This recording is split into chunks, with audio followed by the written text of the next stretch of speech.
گلگت میں 11ویں روز بھی کرفیو نافذ رہا۔ شہر میں موبائل فون سروس اور داخلی اور خارجی راستے بند پڑے ہیں۔ سیکیورٹی فورسز گلگت سے سانحہ کوہستان اور سانحہ چلاس کے ملزمان کی گرفتاری کے لیے چلاس روانہ ہوئی ہے، جہاں سرکاری ذرائع کے مطابق ملزمان کی گرفتاری کے لیے ٹارگیٹڈ آپریشن کیا جائے گا۔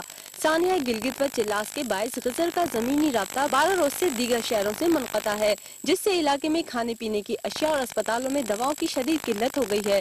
مریضوں کو شدید پریشانی کا سامنا ہے۔ گلگت بلتستان میں پیر کے روز سے تعلیمی ادارے اور سرکاری محکمے کھلنے کا امکان ہے۔ کرفیو شام 6 سے صبح 6 بجے تک محدود کر دیا جائے گا۔ امن و امان کی خراب صورتحال کے باعث گزشتہ 2 ہفتوں سے اسلام آباد سے گلگت کی پروازیں بند ہیں۔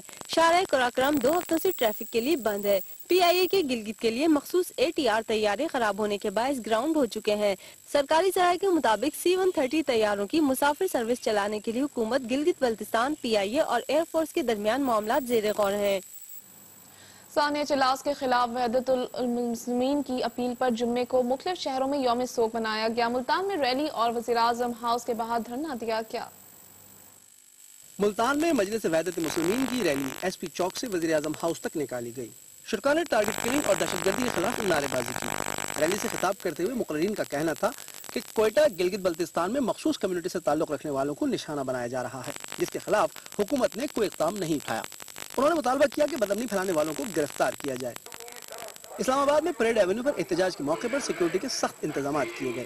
شرکاء سے خطاب کرتے ہوئے علماء کرام نے حکومت سے مطالبہ کیا کہ سانحہ چلاس کے ذمہ داروں کو گرفتار کر کے قرار واقعی سزا دی جائے اور اس قسم کے واقعات کی روک تھام کے لیے اقدامات کیے جائیں۔ ان کا کہنا تھا کہ مطالبات کی منظوری تک احتجاج جاری رہے گا۔ کراچی میں مظاہرین نے نماز جمعہ کے بعد انچول امام بارگاہ پر دھرنا دیا۔ مظاہرین کا مطالبہ تھا کہ کراچی، کوئٹہ، گلگت اور چلاس میں ٹارگٹ کلنگ کے واقعات کا نوٹس لیا جائے اور ملوث افراد کو قرار واقعی سزا دی جائے۔ جعفر آباد میں پریس کلب کے سامنے احتجاجی مظاہرہ کیا گیا۔ مقررین کا کہنا تھا کہ سوچ سمجھ منصوبے کے تحت کوئٹہ میں ہزارہ برادری کے لوگوں کو قتل کیا جا رہا ہے۔